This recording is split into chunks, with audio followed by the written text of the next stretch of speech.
Hi, and welcome to another episode of All Things Considered. Tonight, I'm doing a video based on a Netflix TV series that has a lot of people up in arms. It is called Messiah, and I have watched all 10 episodes of season 1. They put all 10 of them back to back at one time. And for those that are really upset with the TV series, I don't know if you've actually seen it all the way through, or if you have seen it and you don't agree with it. I'm a Christian. I tell people that I am. I don't go around boasting about it, but yes, I am. I read my Bible from time to time, and during the day, I at least like to get into a discussion on Christianity, religion, the Bible, Christ, and my viewpoints on the matter. I do not down anybody else's viewpoints, but I do make mine known. I am open minded, and I do listen to other people and what they say. Uh, I take into account that it is very possible that Christ may not have existed, that it could be man made, although I do not believe so. I believe that everything that's within the Bible is true. Although I do believe that at some point in time within the Bible, the Apostle Paul and Peter and John and all of them had their personal viewpoints. And if you read the Bible correctly, it will tell you when their viewpoints come into play. Such as Paul saying, I suffer not, which meant when it said, I suffer not a woman to teach or usurp the authority over the man, that was his opinion. He said, I suffer not. He didn't say God suffers not. He didn't say Jesus suffers not. He said, I suffer not. And he gave an explanation on why he thought it was a good idea for the woman to stay silent in the church.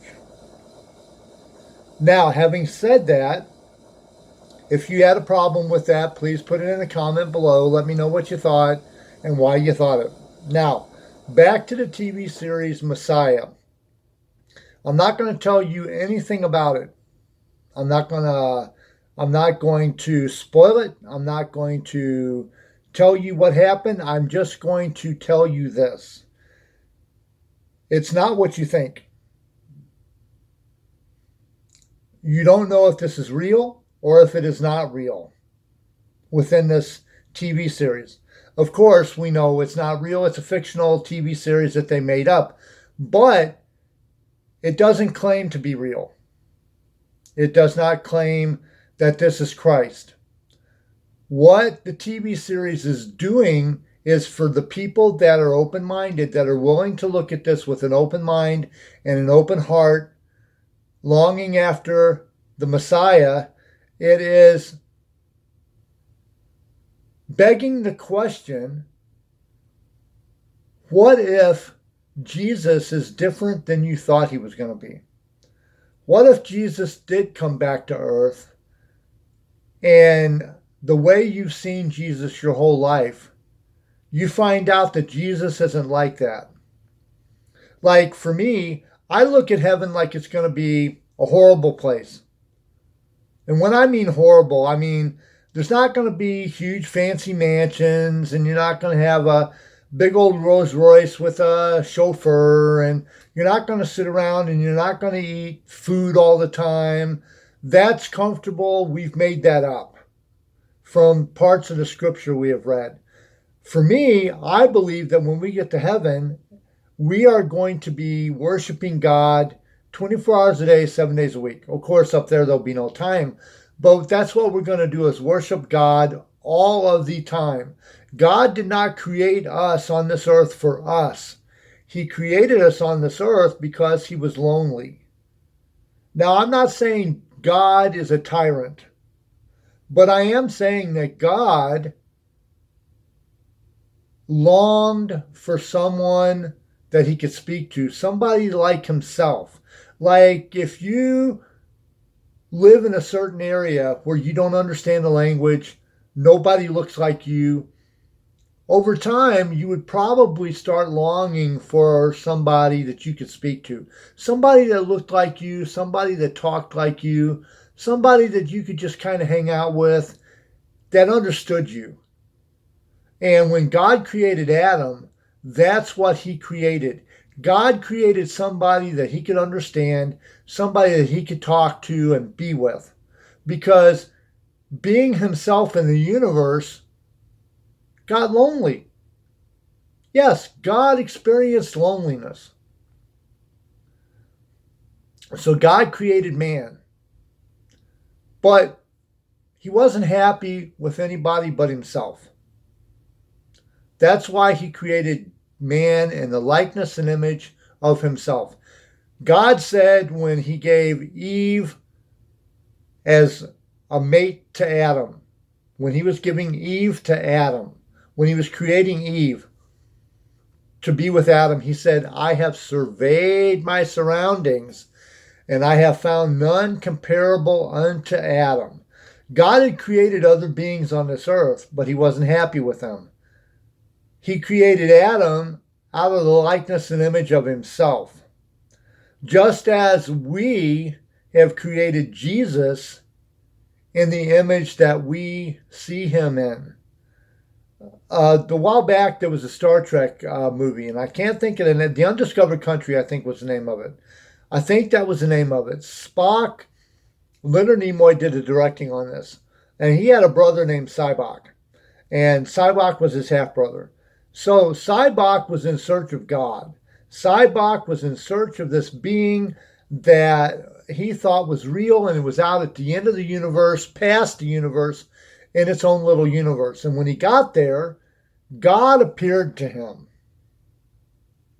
Or did he? Sybok had created this God. And he had put this God in a box. And he said to Sybok, he said, is this how you see me? Maybe this is more comfortable for you. And he turned into Sybok. Well, man has done the same thing to God. We have created God in our image. The way we want to see God is the way we have, the way we see God is the way we want to see God. And it's the most comfortable to us. That's why a lot of people paint Christ to be white, because they're white. Leonardo da Vinci painted Christ to be white because that's who he saw around him, and that's who he used as a tool to help him paint these religious figures. Now, God was not white. Jesus was not white. Jesus was a darker skin because of the period of where he was at, and it was dark, hot. It was hot and dusty. So it said that he had hairs of lamb's wool, and he had skin the color of dark olive, and he had hands and feet like the shoots of grass. And when they say hands and feet like the shoots of grass, they mean it was very dusty, his hands were very dry, his feet was very dry, because he walked around all day in the hot sun. Now, it says that he had hair like lamb's wool, which meant that it was very coarse. And it wasn't very smooth like a surfer.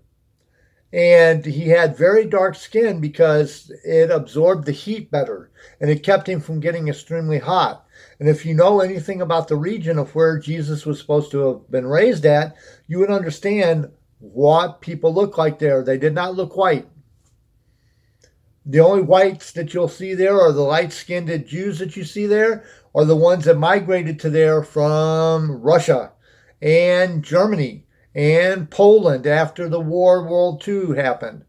I'm not saying they're any less of a Jew, but they're not Jews that were born and raised there.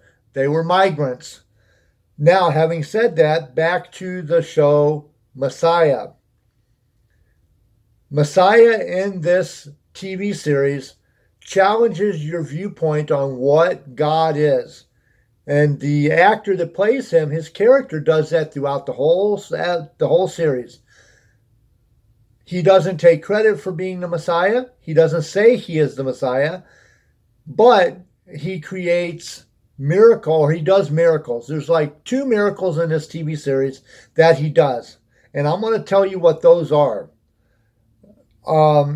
He stops a bullet. Well, the kid, in the beginning, the kid gets killed, and he pulls the bullet out of the kid and gives the bullet to the kid, and the kid is healed. He was dead, and then he was raised from the dead. Then there's another miracle where there's a big old tornado coming. Well, let me start from the beginning. I'm going to spoil it 3 times for you, and that's it. 3 times, Father, Son, Holy Spirit, all converging together as God, or as Jesus. Now, having said that, in the beginning, over in Palestine, I believe it is, over in the Middle East, he stands up and he preaches for like 30 days. And ISIL or ISIS is about to destroy the area.